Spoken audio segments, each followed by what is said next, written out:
Now, I can't speak for other Americans, but I have always envisioned myself as the spirit of this country made flesh.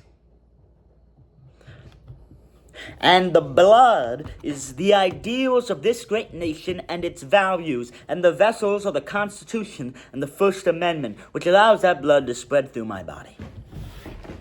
And as this nation is my body, I feel each betrayal as if a stab upon my own back.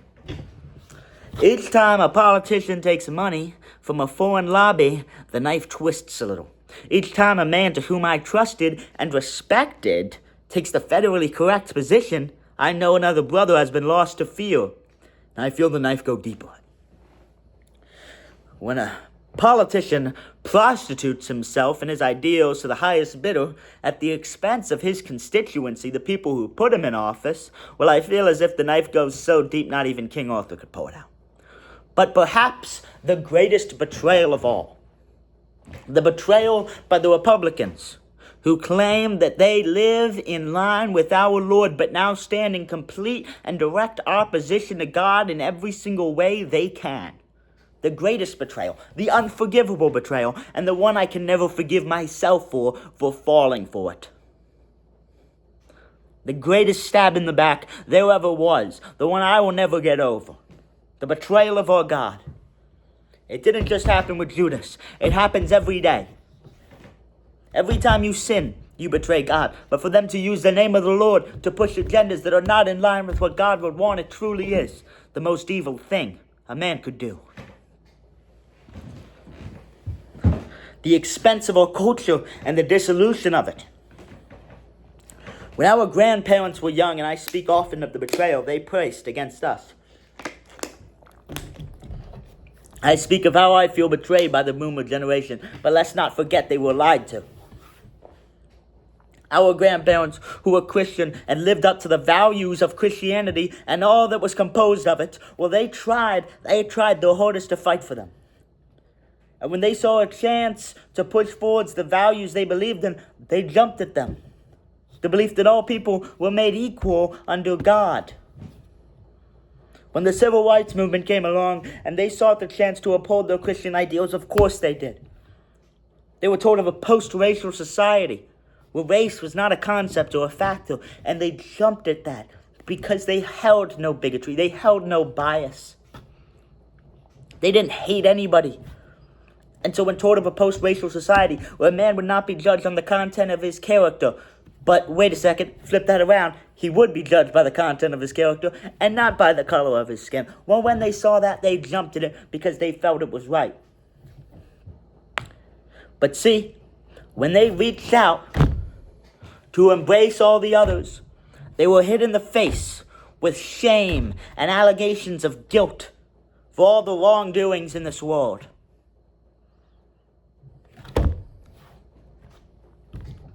See, what was being looked for by the elites who were pushing these agendas behind the scenes was never a post-racial society, but a post-white society. A society where the white man no longer existed. A society where his ideals no longer existed. Where law and order no longer existed. And he was blamed for all the good that he put forth. I respected one man very much. That man's name was Malcolm X. He was a great man. An amazing man. I love Malcolm X. He was very smart. That was a smart man. I respected him. Probably the most of the civil rights movement. And he had a quote. He wouldn't like me using it, but I'm going to say it anyways. Is the sheep preaching hate when he tells the wolf he ain't going to let him eat it no more? Well, the truth is, the corpse of the white race is being scavenged upon right now. Like a turtle turned over in the middle of the desert and vultures clawing at it. Let me ask you a question. Is the turtle preaching hate when, like Lazarus, it rises up and says, I ain't going to let you eat me no more? No, he's not. He's just defending himself and his values. Why should we lay down and die? Our values lay down and die. 8% of the world lay down and die. And so people say, why are people getting so radical nowadays? Why are all the young men so radical? Why are they so radical? Why do they feel all these things? Why does this anger course within them? I think we have a right to it. A right to be angry. A right to express ourselves by any means that we feel is justified. Because there's no other way. These opinions wouldn't have been radical until we were told they were recently. There's always been a place for unity of a people. But now that place, for us at least, has been subscribed to the annals of history. But I say we bring it back. Because we have every right to a unity. And now, more than we've ever needed it before, we need to rebuild that unity. We've been told to hate that unity. We have been told to hate the glue that holds us together. But we must bring it back. We must bring back that unity. That to which held us as a people together and loyal was the glue that constituted our societies and that pushed forth civilization. But now we have thrown it away in 100-odd years. 100-odd years, we have cast away what got us through thousands.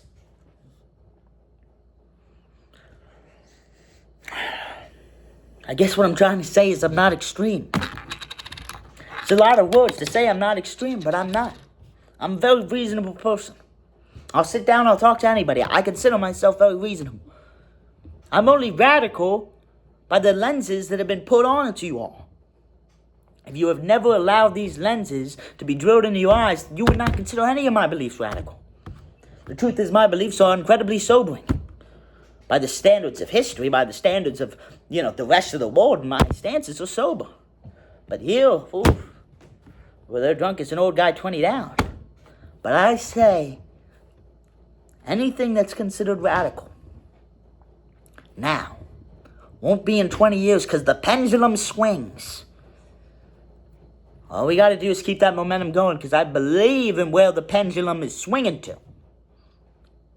I believe in it, I do.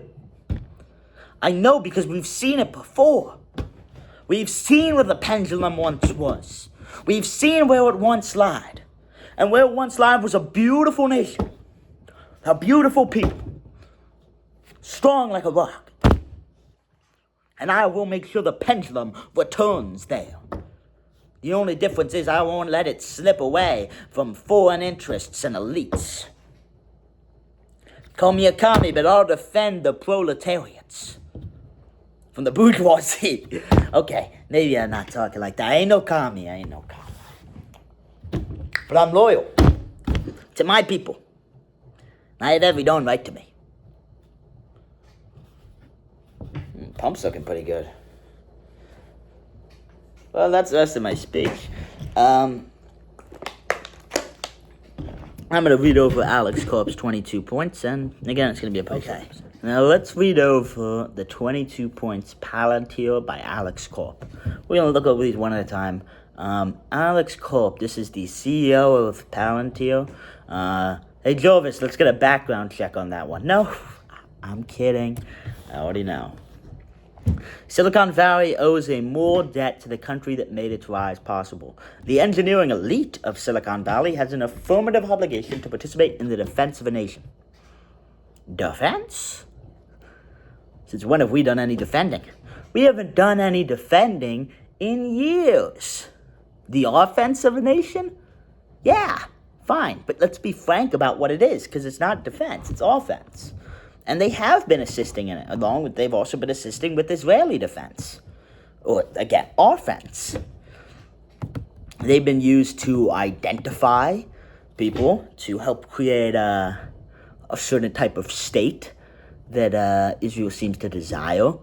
But yeah, mostly they've been being used as a form of identification for terrorists. The only problem is Palantir's made a few slip-ups and there's been a bit of controversy. They're not great at identifying terrorists in the first place, which is concerning because when they are the establishment of our security state, I'm hoping they don't rein me in as a terrorist just because I have some radical opinions. I'm a lovable guy. We must rebel against the tyranny of the apps. Is the iPhone our greatest creative, if not crowning achievement as a civilization? The object has changed our lives, but it may also now be limiting and constraining our sense of the possible. Alright, so what he's trying to say here is you guys are fucking cattle. Get off your phone and get to work, or I'm gonna start cracking the whip. Okay, now, I might be paraphrasing here, but that's what he means. He means, fuck you, bitch, get back to work. That's what he's saying. He's just not saying it in so many words. Free email is not enough. The decadence of a culture or civilization, and indeed its ruling class, will be forgiven only if that culture is capable of delivering economic growth and security for the public. What is he talking about? This is the manifesto of a supervillain. I don't understand what he's trying to achieve with this. Free email is not enough. For what? The decadence of a culture and indeed its ruling class will only be forgiven if it's delivering economic growth. So what, you're saying there's going to be a proletariat revolt if we don't get from free email to free cell? I don't know what he's trying to imply here, and I don't think anybody does. Let's just skip on to the interesting ones. Limit to soft power, soaring rhetoric, national service. Oh, here's a good one. National service should be a universal duty. We should, as a society, seriously consider moving away from an all-volunteer force and only fight the next war if everyone shares in the risk and the cost. I would totally love this idea if the people were also going to have a say if they win the war. But first of all, they don't, because most of the wars we've been in have been incredibly unpopular, and that didn't take our government out of the war. It really makes you wonder who our government really serves, their constituency or other people. I don't know. But whatever, who cares? It's not like we're a nation that needs to survive for much longer. Hey, we already made it to 250. Let's just call it quits. That's what I fucking say. If everyone shares in the risk and the cost. The next problem with this is that everybody's a fucking idiot. So let's say even if the government could trick the cattle into believing there's a war that's necessary, the people who aren't idiots are going to have to go and die in this war for the people who are idiots, and that seems stupid to me. So I don't like that idea. Either way, there's no functional way this could work. And second of all, let's be honest, there's no altruistic intentions being made for any of these points by Alex Corp. If the U.S. Marine asks for a better rifle, we should build it. And the same goes for software. We should, as a country, be capable of continuing debate about the appropriateness of military action abroad while remaining unflinching in our commitment to those who we've asked to step in harm's way. So we should be doing the exact same with a surveillance state.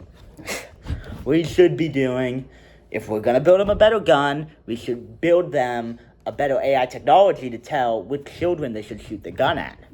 That's what they're saying here. We need better AI technology so we can make sure our soldiers kill the right kids. We don't know if they're Sikh or they're Jihad. We don't know. Yeah, we don't know if they're Sunni or if they're like a Dramia. What do you call a Druze? We don't know what type of Muslim or what religion this kid subscribes to. So how are we supposed to know which ones we should kill? That's what he's saying. Now, if we put like Palantir goggles on, they'll be like, okay, that one's a Sikh. That little 5-year-old, he's a Druze. That little 5-year-old, he's a Sunni. He gets to live. See, it skips along. That's how Palantir is gonna help our soldiers. Public servants need not be our priests. Here's what he means. We're replacing everybody with AI. Get used to it. Yeah, now pretty soon, the politicians are going to be AI, and the people who control the politicians are going to be who codes them until the politicians and the super genius AI take over, and it's like limitless. But if Bradley Cooper was AI. Our society has grown too eager to hasten and is often gleeful at the demise of enemies. The vanquishing of an opponent is a moment to pause, not rejoice. Yeah, the truth is, all our enemies are of our own creation, and we have to celebrate their demise because we've made them hate us so much from all our heinous acts that if we don't completely bring about their destruction, they're going to want to bring about ours. And this is 100% a product of our own creation. And people like Alex Corp's creation. In that, I mean elites, nothing else. No, I'm kidding. No other country in the history of the world has advanced progressive values more than this one. Yeah, not exactly a flex in my mind. American power has made possible an extraordinarily long peace. Nuclear power did that, not American power. I will admit America's played a good role. The post-war neutering of Germany and Japan must be undone. Yeah. but I don't know why he's saying this.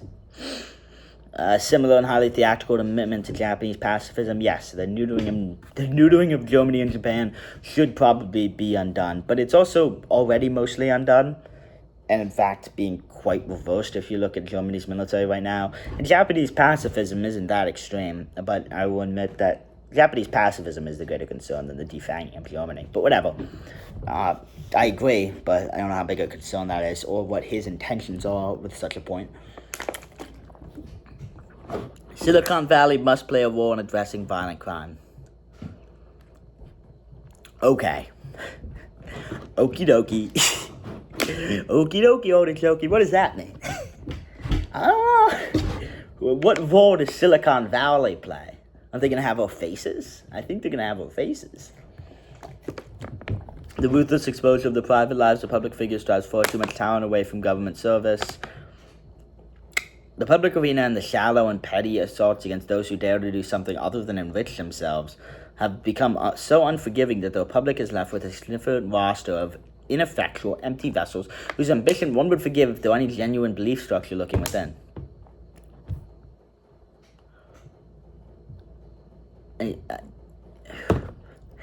Is any politician out to do anything but enrich themselves or gain power? I don't think so. I don't subscribe to that. That doesn't make any sense to me. The caution in public life that we unwittingly encourage is corrosive. Those who say nothing wrong often say nothing much at all. Or does she speak it out against woke culture? Hey, Alex Cope, this isn't your line, buddy. I don't know what the heck he's doing. This is my thing. The pervasive intolerance of religious beliefs in certain circles must be resisted. The elite's intolerance of religious belief is perhaps one of the most telling signs that a political project constitutes a less open intellectual movement than many within it would claim. No, they have religious beliefs. The elites aren't intolerant of religious beliefs. I think they hold some of the strongest. The religious beliefs just happen to be, worshipping Baal and Satanism and Luciferianism, sorry. So they might not be the traditional religious beliefs, but they're Baalism, paganism. They have beliefs, so it's a little bit, worshipping the devil. Those count as beliefs. They hold them very strongly. Maybe if you mean they're intolerant of Christianity, that's probably true. Some cultures produce vital advances, others remain dysfunctional and regressive. I mean, I don't disagree, but I don't know if I like what that means for our culture when he says it. We must resist the shallow temptation of a vacant and hollow pluralism. Again, based, but I don't know what his foot in the door is here.